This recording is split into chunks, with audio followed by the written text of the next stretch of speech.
Welcome to this edition of the Million Dollar Mastermind podcast. This is where we pick the brains of high achievers from all walks of life and get their hard-earned, real-world insights on winning. I'm your host, Larry Weidel. I'm talking with Colin McIntosh, and Sheets and Giggles is his company. It's one of the fastest growing in the country. And he's getting the education of a lifetime by the time he's 32 years old. So congratulations, Colin. And one thing we touched on last time, I got two things I want to ask you. Number one is, what would you say to people that are pretty much paralyzed by fear of starting out, or like if their company goes under or whatever? It's like, you have options. You know what I'm saying? That life, life will not disappear up in a cloud, if that paycheck doesn't come in, and help them see the big picture. Okay. What I always tell people is, if Sheets and Giggles didn't work out, right, I would have known in 6 months, right? I did a crowdfunding campaign 6 months after I founded it. So I set myself up to learn in 6 months whether or not this is going to actually be real. If it wasn't real and it was going to fail, then I would move back to Seattle, which is where I was living before Denver. And I would have gone back to work. I would have applied for a job at Amazon or Microsoft. And I feel, with my education and my background and everything that I had done up to that point in the first 5 years of my career, my worst case scenario was that I would go work for one of those two companies or another, somebody else in Seattle, like a Zillow or an Expedia. Like there are a million, Starbucks, Nordstrom. There were so many options for me back in Seattle, right? And there are a lot of options in Denver too. And I think that when you put it like that to somebody, of like, and it's actually a lesson that I learned from a friend. If you write your worst case scenario down on paper in your head, like, what would you do in your worst case scenario? You'd call your friends or your family, or, you'd go get support from somewhere else, something like that. Some people have a support system, some people don't. But if you're lucky enough to have a support system, and you're lucky enough to have an education, and you're lucky enough to have some valuable experience, then the worst thing that can happen is you just go somewhere and have a normal career. And if that's your worst case, if my worst case scenario is that I go work at a well-respected employer that pays me a good salary with good benefits, that work on interesting things, like, fuck me. Like, why am I not founding a company and actually trying to do something of my own? And so that's what I tell people is, like, dude, your worst case scenario is way better than you think it is. Like, way, way better than you think it is. And so that's what I try to impart. Yeah. And how did you, thanks for that. And talk about, you said, we're in basically, I forget how you phrased it. We're in the first phase of, we're getting started, we're in a startup, and staying centered in my first business is the phrase. Yes. Yeah. And what does that mean to you, staying centered in your first business? And are you looking at moving through the growth of this business in particular phases, or you're just taking it as it comes? Or do you have a picture in your mind where you're going to feel like this thing has stabilized itself, and now start feeling like longer term planning and stuff like that? I think, it is phases, right? There's the startup phase, a lot of frenetic energy, a lot of movement, a lot of chaos. It's usually one person plus a bunch of agencies and contractors and part-timers circling around you. And then second phase is full-time employees. You've got few people working for you full-time. You got benefits. You start to build a culture, a structure, a day-to-day. You start to, solidify some systems, have some more accountability. And then I think, like, the third stage is kind of the one that we've moved into recently, which is that scaling stage. And that's, I think in today's world, that's a very difficult stage to get past. because frankly, the inventory requirements are so dangerously high, and you're predicting things, at least for a physical product, you're predicting things so far in advance now because of a post-COVID world where logistics and shipping and production can take 2 or 3 times as long as it used to. Right. You've got to outlay some pretty serious capital in order to hit these growth goals. And how do you do that without going out and raising massive amounts of capital from venture capitalists? How do you do that? So for me, to answer your first question of how do I stay centered on this, and what does that mean to me? What it means is reminding myself that this is my first business. I'm still learning. I'm always still learning. I'm not that, I'm still the same Colin. I'm still, I'm haven't ascended to some, CEO guru type of person. Like, I'm a few years older than I was when I founded this company.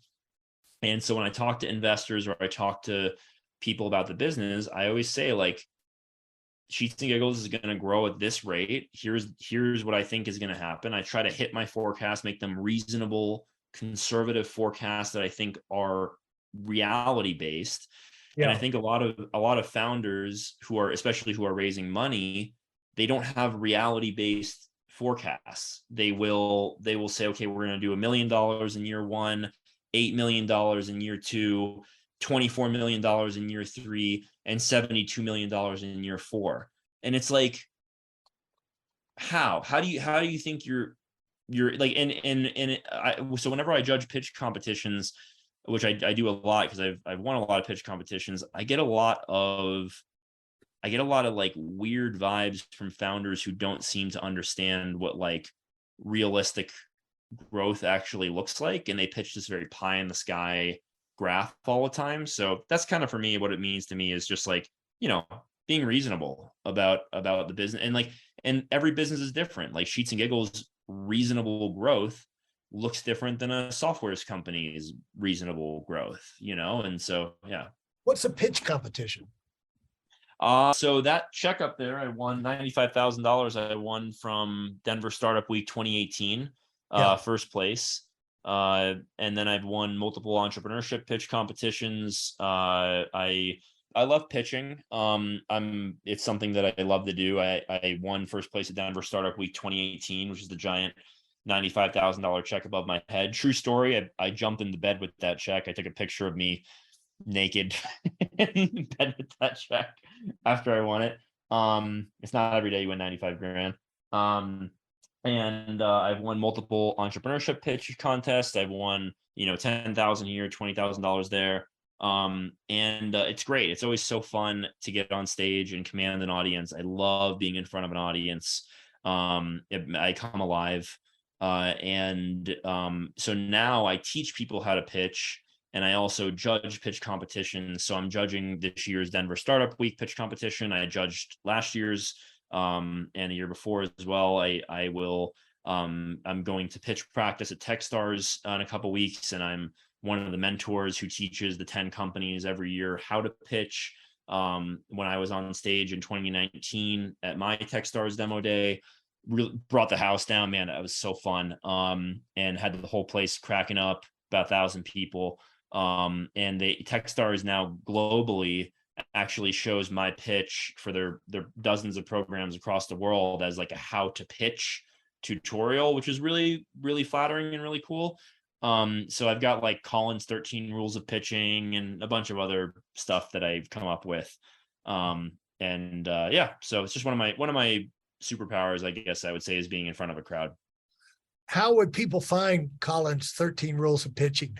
They have to email it to me because I haven't published it. So the one thing I'm really bad at, Larry, is like the side hustle project stuff. Yeah. Like I could write these how-to guides. I could have a TikTok about this stuff, like what, Right. but I honestly, like, maybe it's just because of how my life has become, but like, I'm engaged. I love my fiance. I love my life. I love my family, seeing my family try. Like, so with Sheets and Giggles, I don't have a lot of outside time for projects. So I'm kind of like why would I start this and half-ass this? So if anybody wants those rules, they can email me for them, and I'm happy to walk them through them. Well, the thing is that you've kind of answered your own question about, you wonder about going forward when you get all these ideas, how how do people bat through them? What you do, it's, I heard this a long time ago. The value of an executive is the number one value is the ability to say no, because everybody's got an idea, and they go to the top of the company. It's like, we need to do this. We need to, a lot of times we need to buy things, but we need to do this. We need to expand our product line. I'm sure you get this all the time. We need this, with that, the other. And so what you do is you have, the idea is one thing, but do you have the ability to execute? And the time, for God's sakes. Yeah, well, that's the ability. You got to have Right, the people, the time, the money. It's like what I used to tell our people. I said, when Coca-Cola got the okay from China to go into China, if they didn't have already in advance massive layers of management already trained, and things in place, there's no way you're going to go into, a couple billion people and penetrate that market by starting training program. So it's shocking to me how these large organizations can be so well structured, and I know they're not always well run, but like the organizations that humans can build are really, really impressive and incredible. And I get daunted by that, because I've got my little company, and this is, it's hard enough. And I think about, Jesus, running a multi-thousand person organization one day, like, it's a lot to do. It's overwhelming, but what it is big companies are lots of little companies, and a few bigger units inside. It's like all large organizations have, lots of small. It's like a big church. A big church is a collection of a lot of small churches. The old people, young people, the young marrieds with kids, and young singles, and and so it's always groups, and but keeping up with it again is amazing. I will say I do have time for one thing that I do on the side, which is a lot of fun. I do brands workshops for companies. So I don't do like the pitching rules. I like to give that away for free for startups, because most people that are pitching are startups and they don't have a lot of money. And I'm like, all right, I'm not going to charge you for this. Like, let me teach you how to pitch. The brand identity stuff is something, you can see with Sheets and Giggles. Like, I love branding and brand identity mapping, and like helping people understand their core brand promises and what that means. And so that is something I do on the side here in Denver and Boulder for companies. Is I'll do it virtually too for some folks, but like, God, it is so fun to walk somebody through a brand identity exercise. Yeah, they become like your children. Yeah. Exactly. I'm proselytizing the branding that we've done here at Sheets and Giggles. Yeah, exactly.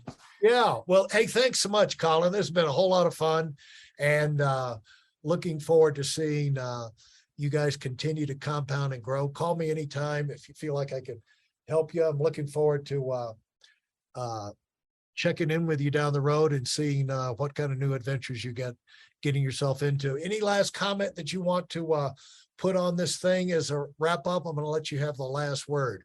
All I'll say is I really love this interview. I appreciate you having me on. If anybody listening out there, if you think I can be helpful with anything for your business, you can reach me, Colin, Colin, at Sheets, as in bed sheets, Giggles, as in giggles.com. That's our website, sheetsgiggles.com. No and in the URL.